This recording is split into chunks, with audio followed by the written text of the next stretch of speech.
يخص بالذكر ما هو الأجل وأكرم وأطهر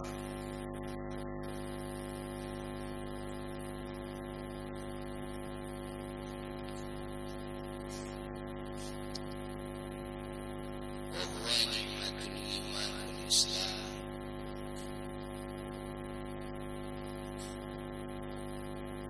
والإحسان ونعمة أسبابها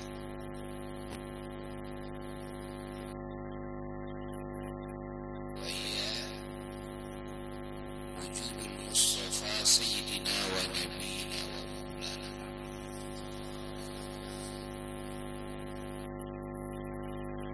وبروزه صلى الله عليه وسلم في هذا العالم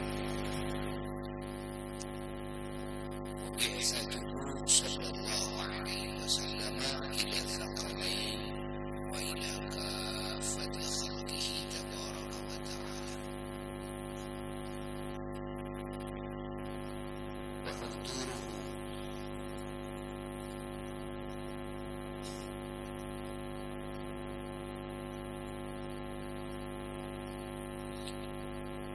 وذاته وروحه وجزئياته وكلياته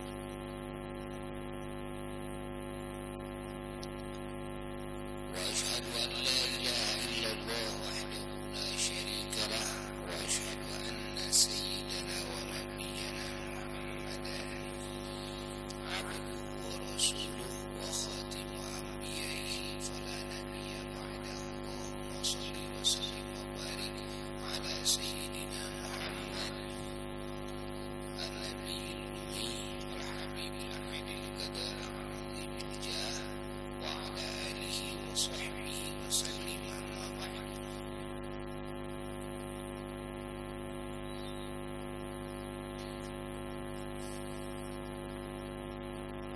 الحمد لله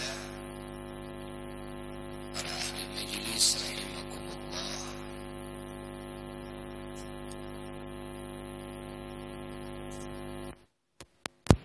Al-Fakir ilallah, memuji kepada Allah Jalla Jalaluhu wahdah atas segenap nikmatnya, karunia-Nya, baik kepada pribadi, keluarga,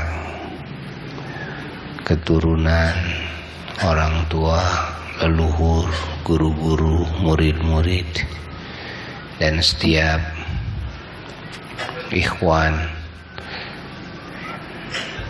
yang Al-Fakir cintai, yang mencintai kepada Al-Fakir, yang Al-Fakir sayangi, yang menyayangi kepada Al-Fakir, yang berbuat baik kepada Al-Fakir, dan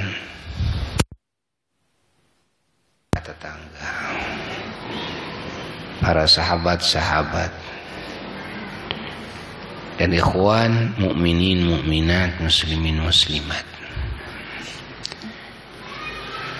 Baik nikmat ijad, diciptakannya kita semua dan segala fasilitasnya, maupun nikmat imdad, pertolongannya, maupun nikmatul baqa, nikmat dikekalkan kita dan punya harapan mudah-mudahan menjadi ahli surganya yang abadi, kekal. Ini nikmatul baqa, di mana hewan oleh Allah tidak dikasih nikmat baqa, ya, ini nikmat kekal. Bumi juga tidak, langit juga tidak, matahari, bulan, bintang tidak. Yang mendapat nikmat baqa adalah para malaikat dan manusia yang beriman kepada Allah, yang bertakwa, itu mendapat nikmat baqa. Dan juga bangsa jin yang beriman, yang bertakwa, mendapat nikmat baqa. Ada sebagian hewan yang dikecualikan oleh Allah karena syafaatnya Nabi atau syafaatnya wali. Syafaatnya Nabi atau syafaatnya wali yang tadinya hukum umum disirnakan, tapi setelah mendapat syafaat pertolongan dari seseorang yang mendapat kedudukan tinggi di sisi Allah bisa memberikan syafaat, yakni 3 kelompok adalah para nabi alaihimussalatu wassalam, para ulama, di dalamnya para aulia dan para syuhada, orang-orang yang mati syahid. Maka dikecualikanlah seperti pohon kurma yang disyafaati oleh Nabi sallallahu alaihi wasallam. Pohon kurma tatkala yang lain disirnakan, pohon kurma itu malah diabadikan oleh Allah di surga. Dibangkitkan lagi pohon kurma tersebut di surga. Hidup itu selama-lamanya kekal di surga. Ada lagi di antaranya adalah hewan-hewan yang diabadikan. Itu adalah semutnya Nabi Sulaiman alaihissalatu wassalam, dan burung hudhudnya, dan juga untanya Nabi Saleh alaihi wasallam, dan banyak lagi. Ini dikecualikan, yang hukum umum disirnakan tapi dikecualikan karena ada syafaat.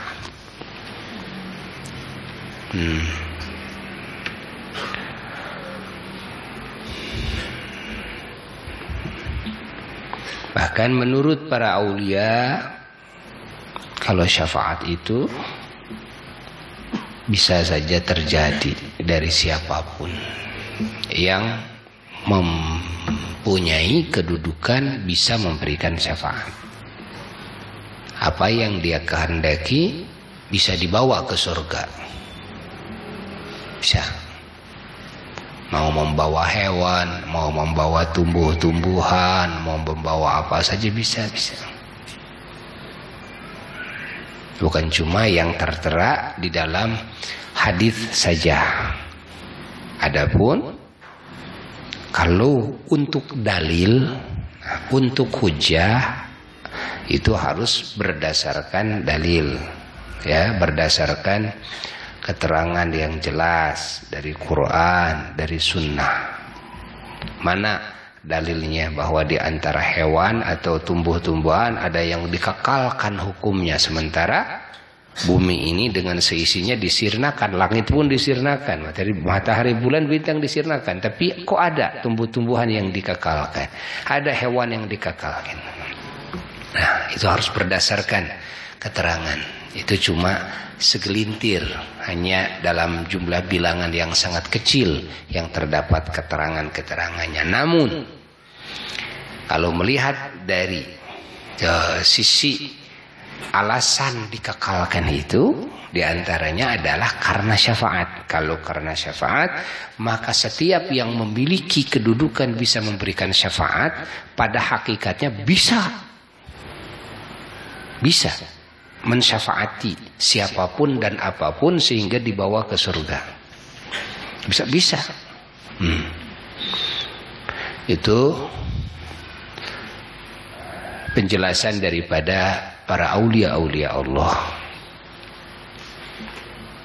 Maka kita semuanya harus yakin terhadap kedudukan syafaatnya para aulia, syafaatnya para ulama-ulama Allah, syafaatnya para syuhada-syuhada Allah, syafaatnya para nabi-nabi Allah. Ini kedudukan syafaat bagian daripada anugerah yang Allah Subhanahu wa ta'ala turunkan kepada hamba-hambanya, yang Allah anugerahkan kepada hamba-hambanya yang beriman. Iman kepada Allah, iman kepada Rasul-Rasulnya Allah, iman kepada kitab-kitabnya Allah, iman kepada malaikat Allah, iman kepada hari akhirat dan segala kejadian-kejadian yang sudah difirmankan oleh Allah, yang sudah disabdakan oleh Rasulullah SAW dalam hadis-hadis mutawatirnya, hadis-hadis sahihnya, dan juga iman kepada takdir. Iman kepada takdir, baik buruk semuanya hakikatnya dari Allah Jalla Jalaluhu wahdah. Orang-orang yang beriman mendapat anugerah dari Allah, di samping anugerah yang langsung hubungannya dengan Allah,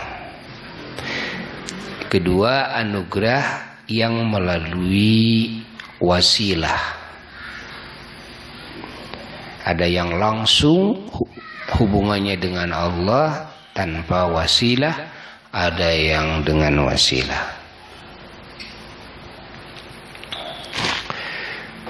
Makanya cara kita meminta kepada Allah menjadi dua.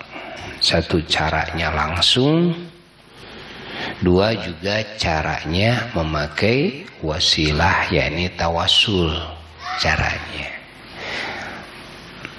Allah juga memberikan anugerah kepada hamba-hambanya yang beriman, ada yang secara langsung, ada yang melalui wasilah. Ini anugerah dari Allah, bahwa keberadaan wasilah ini adalah anugerah dari Allah Jalla Jalaluhu wahdah, sehingga banyak hamba-hamba Allah yang selamatnya itu ada yang dari sisi karena mendapat anugerah langsung, ada yang dari sisi wasilah, ada yang selamat karena memang amalnya bagus, akidahnya sempurna, ilmunya luas, akhlaknya terpuji, tidak melakukan maksiat tuh. Atau melakukan maksiat tapi tobat dia sebelum matinya, lalu mendapat ampunan Allah, lalu matinya husnul khatimah, masuk surga.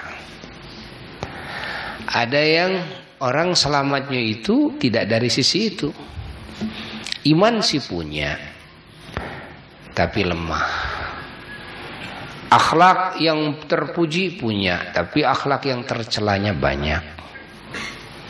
Amal soleh kadang-kadang sering dilakukan, tapi amal salahnya pun juga sering juga dilakukan. Nah, lalu tidak benar di dalam bertobatnya, sehingga di waktu matinya saja dia lagi berdosa. Dia berhak mendapatkan siksa Allah kalau Allah tidak mengampuninya. Tapi dia tidak musyrik kepada Allah. Nah, orang yang tidak musyrik kepada Allah bisa mendapat selamat dari dua sisi. Imma mendapat selamat langsung mendapat ampunan Allah, wa imma mendapat keselamatan karena ada syafaat dulu. Pembelaan dari orang-orang yang oleh Allah dikasih kedudukan tinggi di sisinya. Adalah para nabi, adalah para ulama, para wali, adalah para syuhada. Nah, dia dibela. Pembelaannya ima langsung, ditarik dia langsung. Wa ima pembelaannya didoakan. Namun doa ulama ini, doa wali ini, doa nabi ini, doa syahid ini dikabul oleh Allah Ta'ala. Dia sendiri sebetulnya tidak benar tobatnya, tapi ada seorang alim, ulama Allah yang punya kedudukan tinggi di sisi Allah, lalu memohon ampunan kepada Allah untuk orang tersebut, Allah mengampuninya sehingga tidak jadi disiksanya karena istighfarnya orang alim ini. Bahkan dia yang dimintakan ampunannya, dia tidak tahu siapa yang menyelamatkan dia. Dia nggak tahu, sehingga mau disiksa tidak jadi. Ada yang lagi disiksa, diberhentikan siksanya. Cuma karena apa? Ada syafaat seorang alim.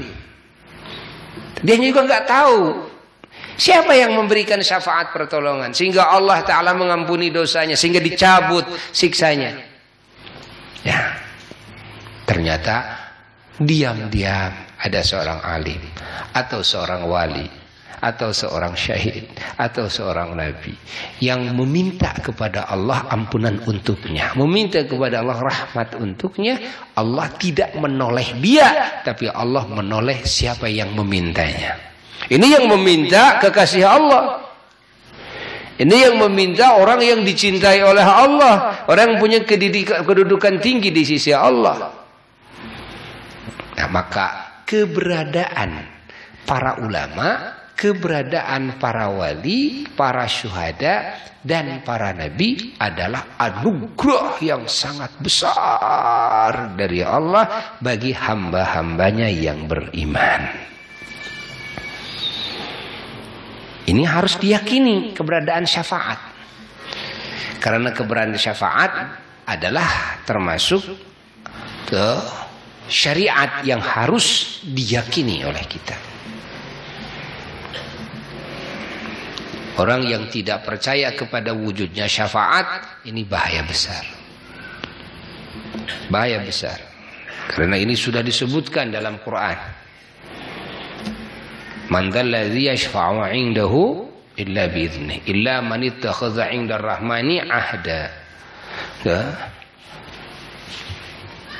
Tidak ada yang bisa memberikan syafaat kepada siapapun di sisi Allah illa bi'idznihi, kecuali dengan izin Allah. Nah, izin Allah, nah, artinya ada sebagian yang diizinkan oleh Allah untuk memberikan syafaat dengan izin siapa? Dengan izin Allah, lalu dia memberikan syafaat kepada siapapun. Tapi sudah ada izin dari Allah. Silahkan kamu memberikan syafaat kepada siapa saja yang kamu inginkan. Tuh, bukan cuma manusia saja. Tapi hewan pun juga bisa disyafaati. Kayu batu juga bisa disyafaati. Ya. Seperti Nabi mensyafaati pohon kurma tersebut, sehingga pohon kurma tersebut yang tadinya semua yang ada di bumi ini disirnakan, dikecualikan. Ini pohon kurma masuk surga. Kenapa? Syafaatnya Rasulullah. Dalam hadis, walaupun hadis ini dibicarakan, diikhtilafkan oleh para ahli hadis, seperti hadis biawak yang syahadat di hadapan Nabi, biawak syahadat di hadapan Nabi, sehingga orang yang bawa biawaknya masuk Islam, dan semua pengikutnya ada sekitar 1000 orang sekampung, semua dibawa menghadap Nabi di Madinah, semua masuk Islam.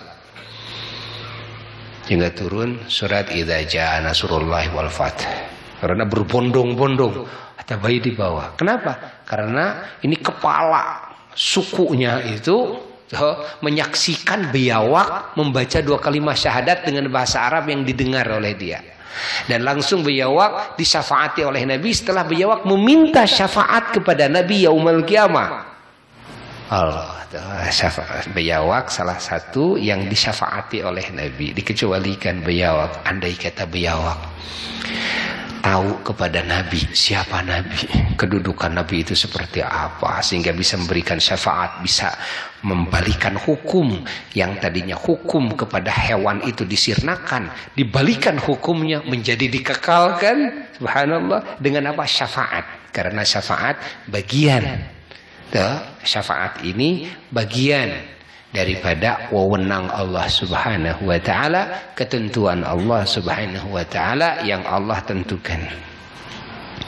Bahwa Allah taala membikin hukum satu sisi begini. Nah, ini hukum umum. Ada lagi membikin aturan, ada aturan syafaat. Ini aturan syafaat. Dua-duanya Allah yang menentukan. Dua-duanya Allah yang atur. Dua-duanya Allah yang menghendaki. Maka kita tidak bisa menafikan salah satunya. Kita wajib iman kepada dua-duanya. Ini ada jalur yang umum, ada jalur syafaat.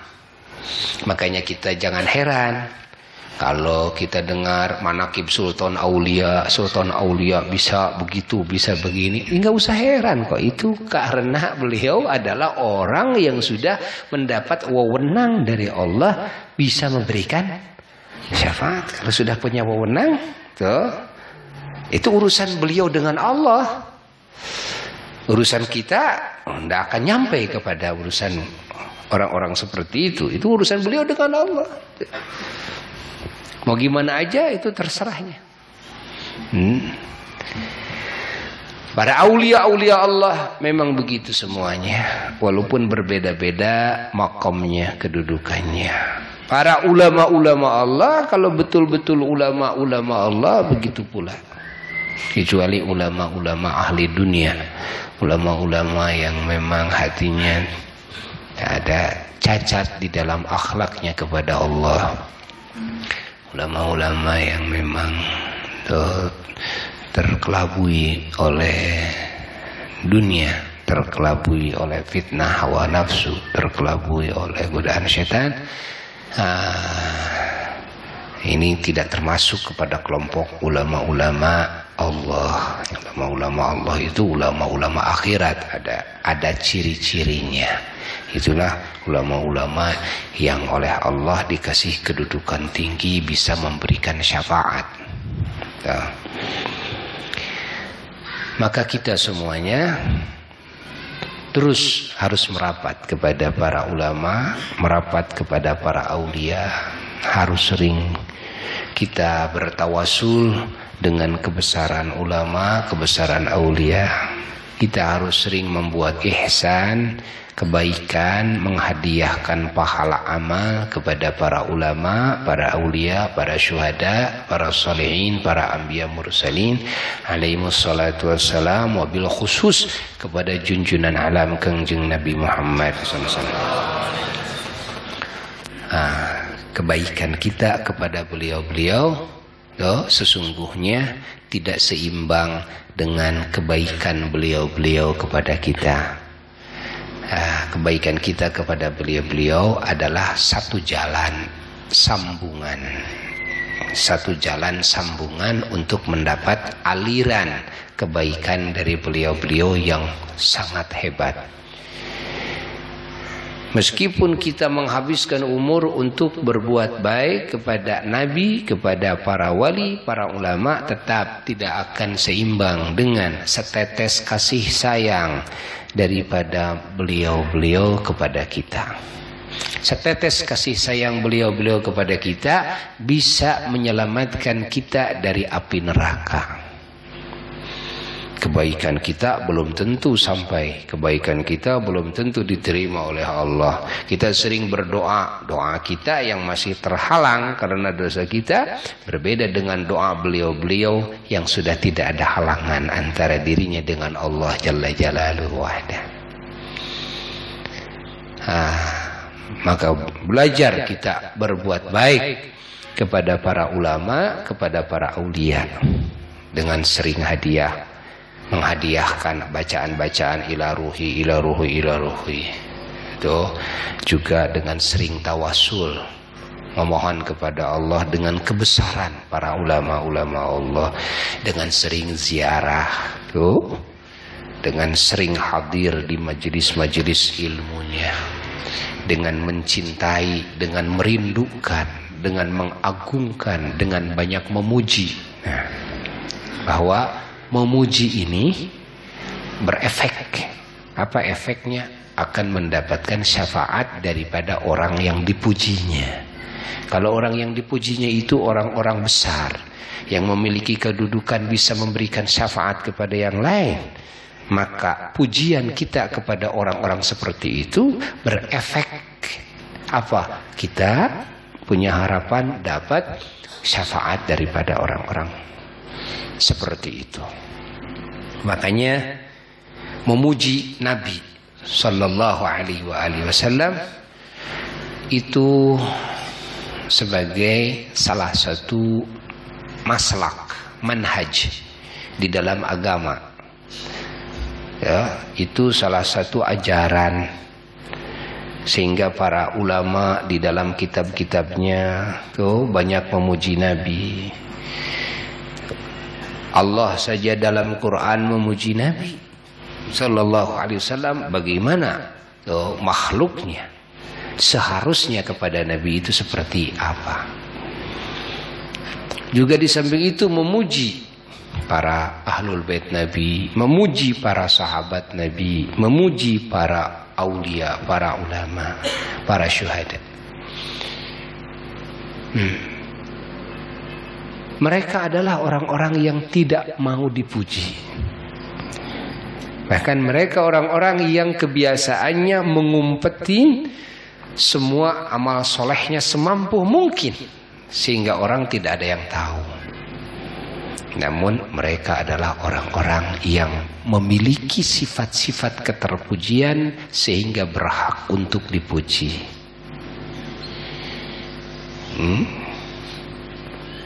Dan kita memujinya itu bagian daripada ibadah. Apa dasarnya? Dasarnya Allah memujinya. Kalau Allah memuji orang-orang yang takwa dalam Quran, kalau Allah memuji orang-orang saleh dan para ulama, para aulia dalam Quran, kalau Allah memuji para sahabat Nabi dalam Quran, kalau Allah memuji para anbiya mursalin, para nabinya, rasulnya, wabil khusus junjunan alam sayyiduna wa maulana Muhammad sallallahu alaihi wasallam dalam Quran. Nah, ini artinya sudah merupakan agama, di mana kita pun juga harus mengikuti akhlak Allah. Takhallaqu bi akhlaqillah. Rasulullah sallallahu alaihi wasallam bersabda dalam sebagian hadisnya, takhallaqu bi akhlaqillah. Kalian harus berakhlak dengan akhlak Allah. Salah satu akhlak Allah adalah memuji hamba-hambanya yang saleh. Maka kita memuji juga kepada hamba-hamba Allah yang saleh. Mereka para aulia, mereka para ulama, mereka para syuhada, mereka para anbiya, puji oleh kita. Sehingga kita memuji kepada Allah dengan memuji juga kepada makhluk-makhluk Allah yang dipuji oleh Allah. Berarti memuji kita kepada makhluk Allah yang dipuji oleh Allah karena Allah, bukan karena hawa nafsu kita, bukan karena mengikuti keinginan setan, bukan, tapi karena Allah. Dengan pujian-pujian yang tidak keluar daripada sifat-sifat keterpujiannya. Karena kalau kita memuji dengan pujian yang keluar dari sifat keterpujiannya berarti dusta. Nah, jadi Cina tidak memakai taksir, tidak taksir, tidak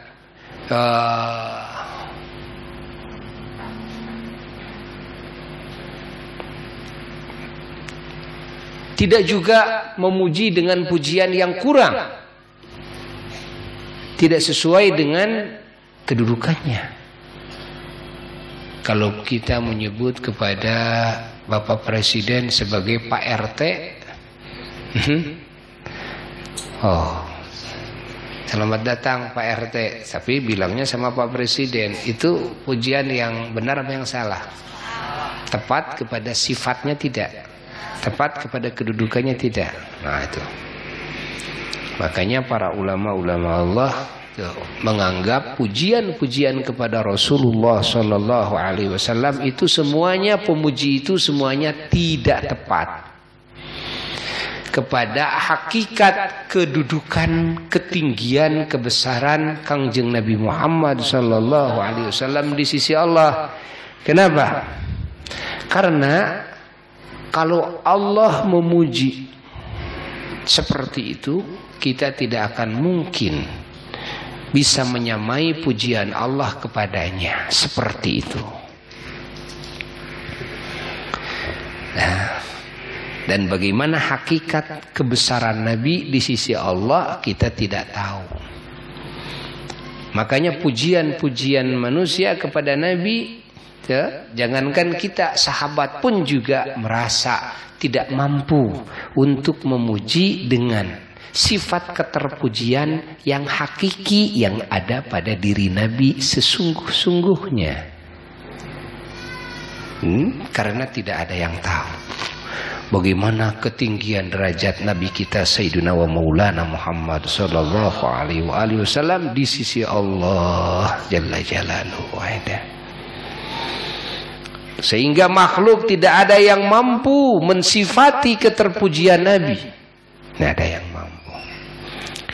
Maka tatkala semuanya makhluk diperlihatkan oleh Allah kepada keagungan, kebesaran, keindahan, kecakapan Nabi kita Sayyiduna wa Maulana Muhammad sallallahu alaihi wasallam yaumal qiyamah, tatkala Allah memberikan dandanan kepada Nabi kita, dandanan kebesaran, keindahan, keagungan di waktu itu yaumal qiyamah, Nabi kita didudukan di satu kedudukan yang tidak pernah satupun oleh Allah diposisikan dan didudukan di tempat seperti itu kecuali hanya Nabi kita sallallahu alaihi wasallam.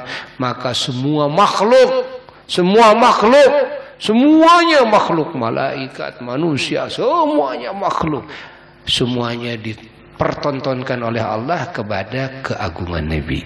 Maka semua makhluk tuh semuanya sebutkan dalam hadis alladzi yaghbituhu fihil awwalun wal akhirun. Semua makhluk yang awal yang akhir semuanya pada terkesimak. Semuanya pada menginginkan kedudukan itu.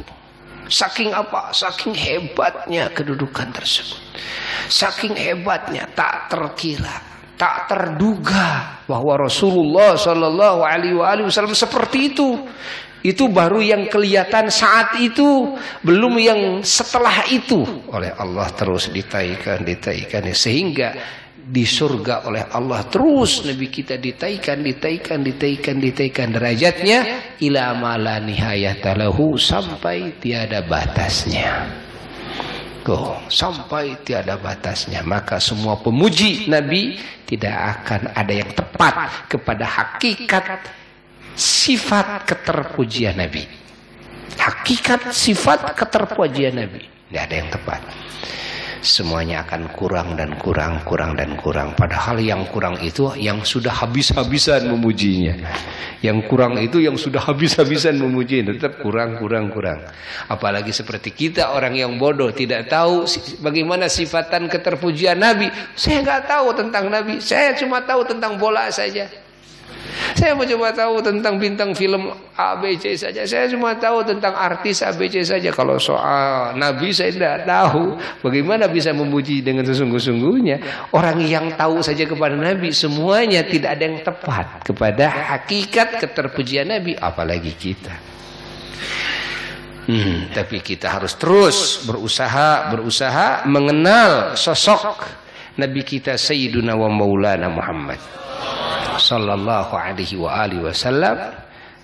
Beliau salah satu kebesarannya adalah sang pemilik syafaat uzma yaumal qiyamah, adalah syafaat yang menyeluruh, bisa membela semua makhluk yaumal qiyamah, penolong semua makhluk yaumal qiyamah. Bukan satu dua, ini semua makhluk yaumal qiyamah, namanya syafaat uzma.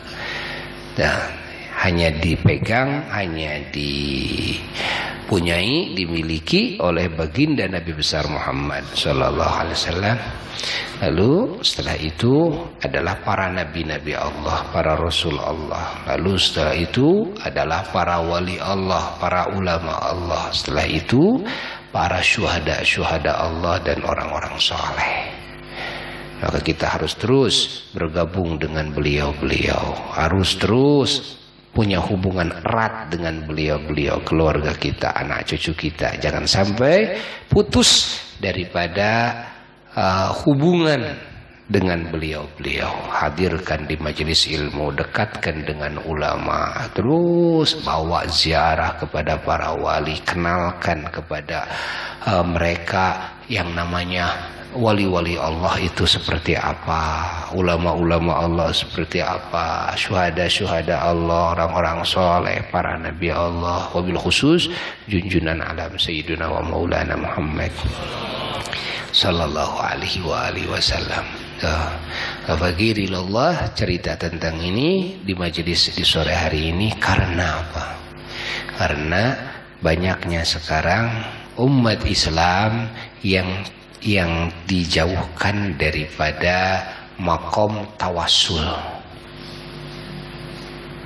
Banyaknya umat Islam yang dijauhkan daripada kedudukan tawasul, sehingga tidak mengenal tawasul, bahkan membid'ahkan tawasul. Lalu kalau tidak sampai dengan cara langsung kepada Allah, terus kita tidak memakai jalan tawasul, dari mana jalan selamat kita? Dari mana jalan selamat kita? Ayo mau dari mana? Nah, ini nantinya akan menjadi kecelakaan bagi umat, bagi orang awam. Sementara orang awam ini justru orang-orang yang memang butuh pertolongan.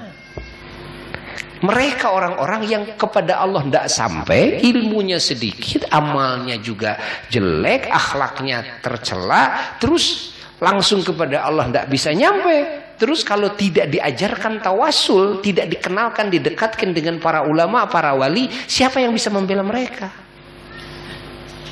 Nah, sekarang ada aliran yang memang memisahkan umat ini dengan tawasul. Suka? Ini bahaya besar. Kalau para wali dulu enggak, justru tuh diajarkan langsung kepada Allah, diajarkan juga tawasul.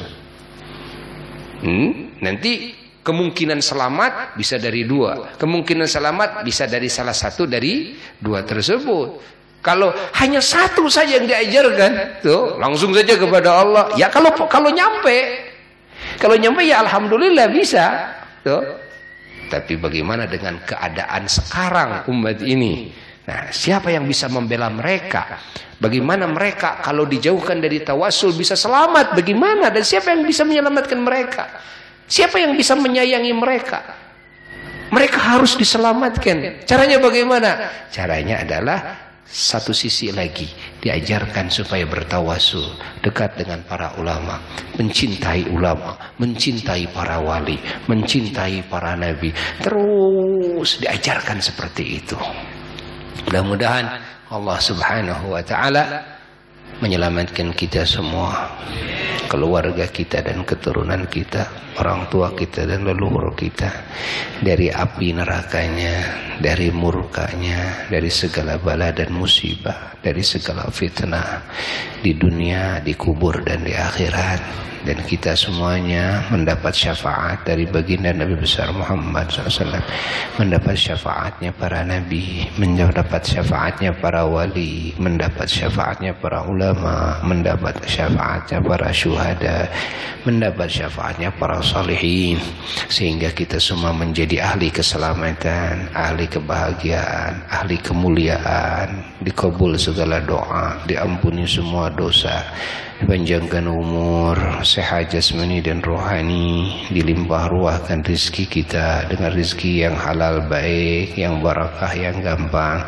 diberikan rumah tangga yang mawaddah sakinah warahmah, diberi teman hidup yang soleh solehin solehat, dan keturunan yang solehin solehat, dan menjadi qurrata ayun semuanya, diberikan keamanan, kenyamanan, ketentraman, dan negeri kita menjadi negeri taufik hidayah, negeri rahmat, negeri barakah, negeri taufik, negeri hidayah, negeri barakah, negeri taufik, negeri hidayah, negeri barakah, dan negeri rahmat, negeri nikmat, negeri selamat, negeri aman dan nyaman, dengan kebesaran Nabi besar Muhammad sallallahu alaihi wasallam. Bisyurri asril Fatihah.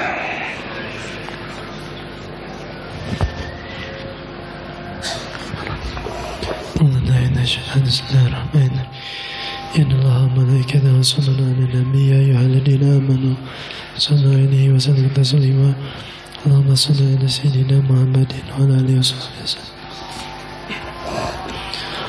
الله أكبر الله أكبر الله أكبر الله أكبر الله